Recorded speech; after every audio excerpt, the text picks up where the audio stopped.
देखिए, मैंने आपको कल वीडियो में कुछ प्रश्नों के उत्तर बताए थे और कुछ प्रश्न हल करके बताए थे।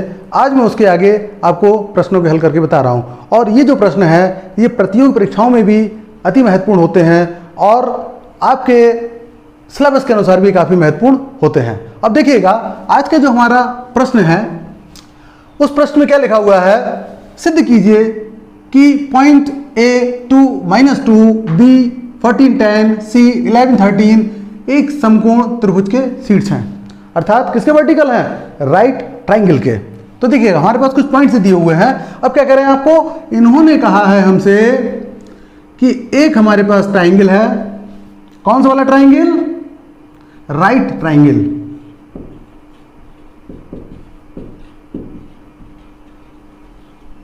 ठीक, अब उसमें क्या है कि आपको 3 पॉइंट दिए हैं।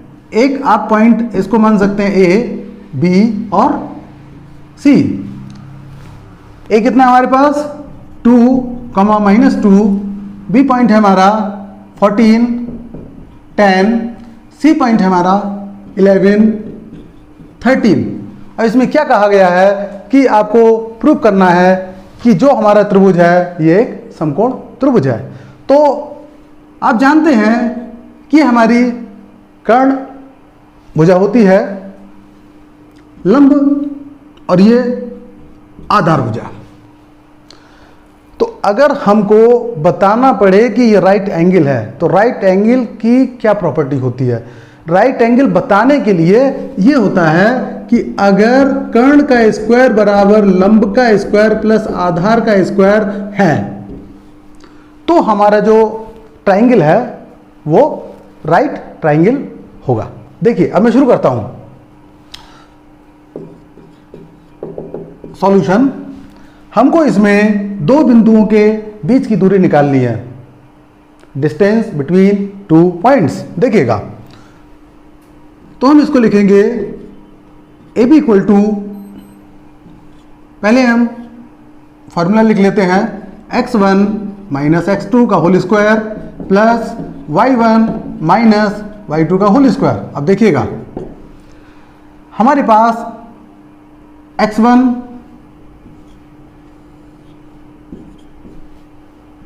माइनस x2 14 का whole square plus y1 -2 minus y2 10 square.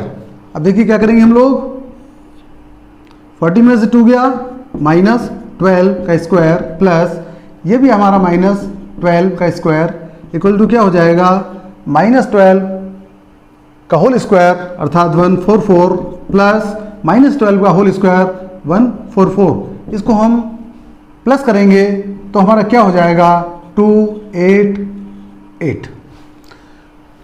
अब आप इसको देखिएगा, A एंड B पॉइंट्स, इनका डिस्टेंस क्या हो गया आपका, इतनी डिस्टेंस आ गई है। अब हम निकालेंगे लंब CB या BC कह सकते हैं, तो BC के बीच की डिस्टेंस। तो यहां पर हम लिख देंगे BC। अब BC इक्वल टू क्या आ जाएगा, इसको हम मानेंगे x1 फिर y1 x2 y2, तो 14 minus 11 whole square plus 10 minus 13 का होल स्क्वायर। देखिए 14 में 11 जाएगा, 3 आपका हो जाएगा स्क्वायर प्लस ये आपका -3 का स्क्वायर हो गया। अब क्या करेंगे, ये आपका 3 3 जा 9, 3 3 जा 9 इक्वल टू √18। देखिए सेकेंड जो भुजा है दूरी ये हो गई है।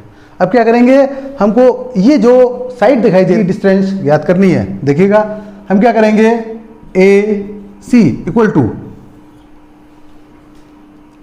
x1 y1 x2 y2 क्या हो जाएगा, 2 माइनस 11, 2 माइनस 11 का होल स्क्वायर प्लस -2 माइनस 13 का होल स्क्वायर। इसकी कैलकुलेशन हम करेंगे -9 square plus -15 square equal to 9 का 81, 15 का 225, और जब इनको प्लस करेंगे तो क्या हो जाएगा आपका, देखिए 516, 280 और ये 2 और 1 3। अब देखिएगा हमारे पास जो तीनों भुजाएं हैं उनकी डिस्टेंस हमको पता चल गई है। अब हमने आपसे कहा था कि अगर इसको राइट ट्राइंगल प्रूफ करना है तो ये हमको देखना होगा। तो देखिए क्या है हमारा, K square equal to L square plus A square. अब देखिए कि हमने किसको माना है, ये हमारा क्या आ गया था, अर्थात एसी कर्ण है। क्या है हमारा, K square equal to L square plus A square. अब देखिए कि हमने किसको माना है, ये हमारा क्या आ गया था, अर्थात एसी कर्ण है। तो इसकी वैल्यू हमारी क्या आ गई है, √306। स्क्वायर है, हमने स्क्वायर रख दिया। लंब अर्थात BC हमारा क्या है, BC हमारा √18 स्क्वायर प्लस आधार हमारा क्या है, आधार अर्थात AB। देखिए AB √288। देखिए अगर किसी अंडर रूट का स्क्वायर है तो अंडर रूट को हटा दिया जाएगा। तो आपका ये आ गया 306 इक्वल टू, ये आपका 18 आ गया प्लस 288। अब क्या होगा, देखिए 886 0 और ये 306। देखिएगा आपको मैंने ये बताया था कि अगर कर्ण का स्क्वायर बराबर लंब का स्क्वायर प्लस आधार का स्क्वायर है तो फिर हम कह सकते हैं कि ये जो हमको ट्राइंगल दिख रहा है ये ट्राइंगल हमारा राइट ट्राइंगल होगा, अर्थात LHS इक्वल टू RHS। इस तरह से ये प्रूव होता है कि जो एंगल हमारा है राइट एंगल है। ओके, देखिए आपके लिए एक और महत्वपूर्ण प्रश्न जो कि NCERT के सिलेबस में तो है ही, साथ में आपके एग्जाम में भी आता है। किसी एग्जाम में 1 नंबर का आएगा तो किसी एग्जाम में 2 नंबर का आएगा। तो देखिएगा क्या करना है, इसमें लिखा हुआ है y का मान ज्ञात कीजिए जिसके लिए पॉइंट्स आपको दिए हैं 2, 3, 10 y, और इनके बीच की जो डिस्टेंस है वो 10 यूनिट है। अब देखिएगा हमको क्या बताया गया है, हमको ये जो बोला गया है, इन्होंने कहा है कि 2 पॉइंट्स हमारे पास है, एक P और एक Q। इनके निर्देशांक 2, 3, 10 y। इसको पहले हम x1 y1 माना जाता है, इसको x2 y2 माना जाता है, ठीक है। इसके बाद में इन्होंने क्या कहा है कि हमको y की वैल्यू ज्ञात करनी है। दोनों के बीच की डिस्टेंस हमको मालूम है कितनी है, 10 इकाई। देखिए हमारे पास जो 2 पॉइंट्स के बीच डिस्टेंस निकालने का फॉर्मूला है उसको लिखा जाएगा। देखिए कैसे लिखते हैं, D equal to x1 minus x2 का square plus y1 minus y2 का स्क्वायर। देखिएगा डिस्टेंस हमको कितना दिया है, 10। x1 2 माइनस x2 10 का whole square plus y1 3 minus y2 y का होल स्क्वायर। देखिएगा इसका स्क्वायर कर लेंगे और इसका स्क्वायर कर लेंगे। अब आपको ये चीज़ मालूम होना चाहिए कि अगर कहीं पर वर्गमूल का निशान है, अगर वर्गमूल के निशान को हमको ख़त्म करना है तो उसका स्क्वायर करना होगा। स्क्वायर करने के बाद में वर्गमूल का निशान हट जाता है। देखिए 10 का स्क्वायर 100, रूट का निशान हट जाएगा तो आपका हुआ 2 माइनस 10 का स्क्वायर प्लस 3 माइनस y का स्क्वायर। देखिएगा ये हमारा -8 का स्क्वायर हो गया है, प्लस इसके स्क्वायर को हम खोल देंगे। कौन सा सूत्र है हमारे पास, 3 माइनस y अर्थात a माइनस b का होल स्क्वायर। तो हमारा क्या होता है A square plus B square minus 2ab। तो ये हो जाएगा ए स्क्वायर अर्थात 9, बी स्क्वायर अर्थात वाई का स्क्वायर माइनस 2ab 6y। ये हमारा 100 जैसा था वैसी का वैसा रहेगा, 8 64, तो हमारे ये 100 यहाँ पर आ गया और 64 यहाँ पर आ जाएगा, equal to 9 plus Y square minus 6y। ये हमारा क्या आ जाएगा, 100 में से 64 जाएगा तो हमारा बचेगा 36, और ये 9 इधर आएगा तो माइनस का 9 equal to Y square minus 6y। इसमें से इसको हम माइनस करेंगे तो 27 आ जाएगा, वाई स्क्वायर माइनस 6y। अब देखिए क्या करेंगे, इसको हम लोग कर सकते हैं या Y square minus 6y minus 27, Y square minus 6y minus 27 equal to 0। अब देखिएगा हमको क्या करना है, 27 के ऐसे फैक्टर करने हैं जो माइनस करने पर 6 आ जाए। तो वाई स्क्वायर माइनस ये हमारा 9y हो जाएगा और ये हमारा हो जाएगा प्लस का 3y। अब देखिएगा हमको माइनस 6y लाना था, तो माइनस 9 प्लस 3 माइनस 6y हो गया। माइनस का 27 इक्वल टू 0, इन दोनों को लिया जाएगा, y कॉमन लेंगे तो y माइनस 9 प्लस इसमें देखिएगा कौन सा जो हमारा नंबर है वो कॉमन आ रहा है, 3 हमारा कॉमन आएगा तो y माइनस 9 इक्वल टू 0। अब देखिए y माइनस 9 हमारा दोनों में समान है, तो इसको हम कॉमन लेंगे तो क्या हो जाएगा, y प्लस 3 इक्वल टू 0। अब देखिएगा y माइनस 9 इक्वल टू 0 करेंगे तो y बराबर 9, यहाँ पर क्या करेंगे y प्लस 3 इक्वल टू 0 तो y बराबर माइनस 3।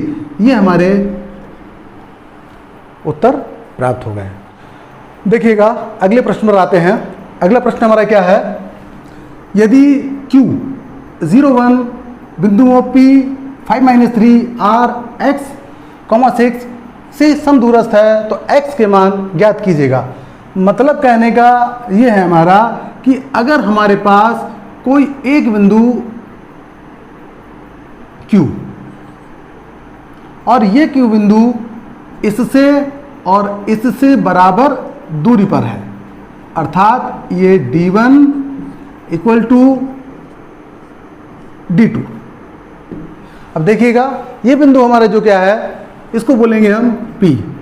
तो पॉइंट क्या हो गया 5 माइनस 3, Q पॉइंट P के बाद में R यहाँ पर लिखा हुआ है, तो R पॉइंट हमारा क्या हो गया है X और 6। Q जो कि दोनों बिंदुओं से बराबर दूरी पर है तो ये हमारा हो जाएगा 0,1। ठीक है। अब इन्होंने कहा है कि जो दोनों बिंदु हैं आपस में बराबर दूरी पर है, अर्थात इक्वल डिस्टेंस, क्यू पी और क्यू आर इक्वल डिस्टेंस है। देखिएगा तो हम क्या करते हैं, पहले हम D2 हम मानेंगे, D2 इक्वल टू हमारा क्या हो जाएगा x1 y1 x2 y2। तो 5 माइनस 0 का स्क्वायर प्लस माइनस 3 माइनस 1 का स्क्वायर, 5 का स्क्वायर प्लस माइनस 4 का स्क्वायर। देखिएगा आगे क्या होगा 25 प्लस 16, इनको जब प्लस करेंगे तो हमारा क्या हो जाएगा 1 और ये 4। D2 की वैल्यू √41। अब क्या करेंगे D1 की वैल्यू निकालेंगे, तो D1 हमारा किस प्रकार से आएगा, देखिएगा x1 y1 x2 y2 माना जाएगा। तो क्या हो जाएगा x1 0 x2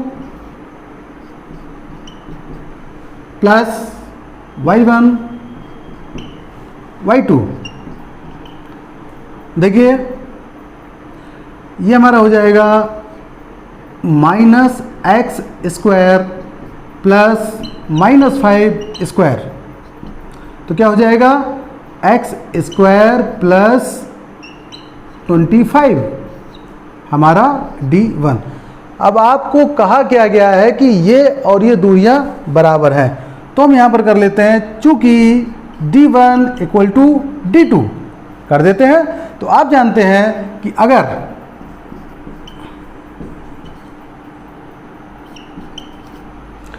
बाएं पक्ष बराबर कहा गया है तो हम दाएं पक्ष को बराबर कर देंगे। तो देखिएगा d1 d2 हमारा यहां पर बराबर लिखा हुआ है, तो क्या करेंगे, सीधे हम कर देंगे under root X square plus 25 equal to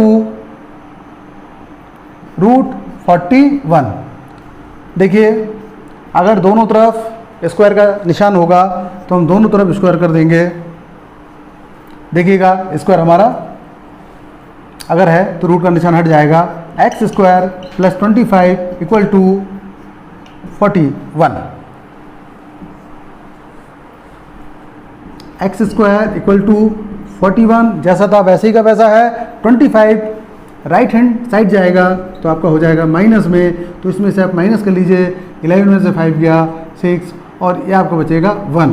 x square equal to 16, तो x बराबर अंडर रूट 16 अर्थात 4। तो देखिए आपको प्रश्न में जो पूछा गया था, क्या पूछा था कि आपको x की वैल्यू ज्ञात करनी है, तो x की वैल्यू आपको पता चल गई है 4। ये हमारा आंसर है।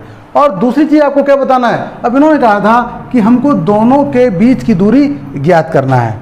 तो देखिए दोनों के बीच की दूरी आप आराम से ज्ञात कैसे करेंगे, आपको मालूम है चूंकि d1 इक्वल टू d2, तो आपको मालूम है कि d2 हमारा अंडर रूट 41, तो d1 भी हमारा 41 ही होगा। इति सिद्धम। ठीक है, अब अगला प्रश्न देखिएगा क्या लिखा है इसमें। प्रूफ करना है हमको कि पॉइंट हमको जो ये दिया हुआ है P, इसके बाद में एक पॉइंट A है, एक पॉइंट B है, एक पॉइंट C है, तो क्या करें, इनसे जाने वाले वृत्त का केंद्र है। अर्थात इसको समझिएगा, एक हमारे पास ये सर्किल है, इसके 3 पॉइंट दिए हैं, कौन सा वाला 1 2, B पॉइंट हमारा हो जाएगा 2 1 और C पॉइंट हमारा हो गया है 2 3, और इन्होंने कहा है कि ये इसका सेंट्रॉइड है अर्थात केंद्रक है। देखिएगा क्या लिखा है, P इक्वल टू 2, 2। अब इन्होंने कहा है कि आपको ये सिद्ध करना है कि ये इसके वृत्त का केंद्र है। तो आप जानते हैं कि अगर परिधि पर से केंद्र पर रेखा खींची जाए तो उसको क्या बोलेंगे, त्रिज्या। यहां से भी आप रेखा खींचिए, ये भी त्रिज्या हो गई, यहां से रेखा खींचेंगे ये भी त्रिज्या हो गई। आप जानते हैं कि एक वृत्त की समस्त त्रिज्याएं बराबर होती है, ठीक है ना। तो देखिएगा अगर ये वैल्यू पहले हम निकालते हैं, P A equal to P B equal to P C, अगर ये तीनों हमारी बराबर है तो हम कह सकते हैं कि ये जो हमको पॉइंट दिया हुआ है, बिंदु दिया है, ये इस वृत्त का केंद्र है। देखिएगा तो सबसे पहले हम क्या करेंगे, पी ए निकालेंगे। तो पी ए इक्वल टू, देखिए ये 1 माइनस 2 का स्क्वायर प्लस 2 माइनस 2 का स्क्वायर, 1 माइनस 2 माइनस 1 का स्क्वायर प्लस ये हमारा 0 का स्क्वायर, 0 अर्थात कुछ नहीं, 1 का स्क्वायर 1, तो ये हमारा आ चुका है। ठीक है, अब हम निकालेंगे पी बी, अर्थात ये और ये x1 y1 x2 y2, 2 minus 2 square plus 1 minus 2 का स्क्वायर, क्या हो जाएगा, 2 माइनस 2 0 का स्क्वायर प्लस माइनस 1 का स्क्वायर, अब क्या हो जाएगा, ये हो जाएगा 1, ये तो हमारा 0 हो गया। अब देखिए अब आ जाएगा पी सी, वही करेंगे हम लोग, पी सी अर्थात x1 y1 x2 y2, तो क्या करेंगे 2 माइनस 2 का स्क्वायर प्लस 2 माइनस 3 का स्क्वायर। देखिए 2 माइनस 2 0 का स्क्वायर प्लस 2 माइनस 3 अर्थात -1 का स्क्वायर, तो आपका क्या हो जाएगा √1। ठीक है, अब आपने देखा PA की वैल्यू क्या है, PB की वैल्यू क्या है और PC की वैल्यू क्या है। इन तीनों को देख करके आपको समझ में आ गया होगा कि तीनों के बीच की दूरियां बराबर है, अर्थात R बराबर है। तो हम कह सकते हैं कि ये जो हमारा बिंदु है ये कौन है, किसी त्रिभुज, किसी वृत्त का केंद्र है। अब चूंकि PA बराबर PB बराबर PC, इसलिए बराबर √1,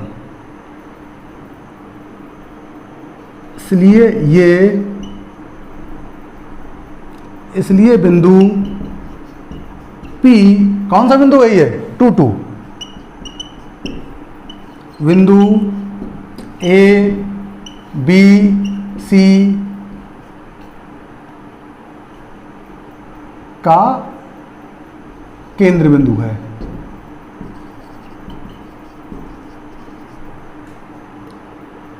ठीक है, ओके, बंद कर दीजिए। देखिएगा, मैंने आपको पिछले वीडियो में कई सारे प्रश्न बताए थे और इस वीडियो में कई सारे प्रश्न मैंने आपको बताए हैं। अगर आपको मेरा वीडियो पसंद आ रहा है तो इस वीडियो को शेयर लाइक अवश्य कीजिएगा और सब्सक्राइब करना ना भूलिएगा। सब्सक्राइब करने के फायदे आपके यह हैं कि मेरे जितने वीडियो आएंगे उनको आप देख पाएंगे, और अगर आप कमेंट बॉक्स में सुझाव देते हैं तो उन सुझावों पर भी अमल किया जाएगा। धन्यवाद।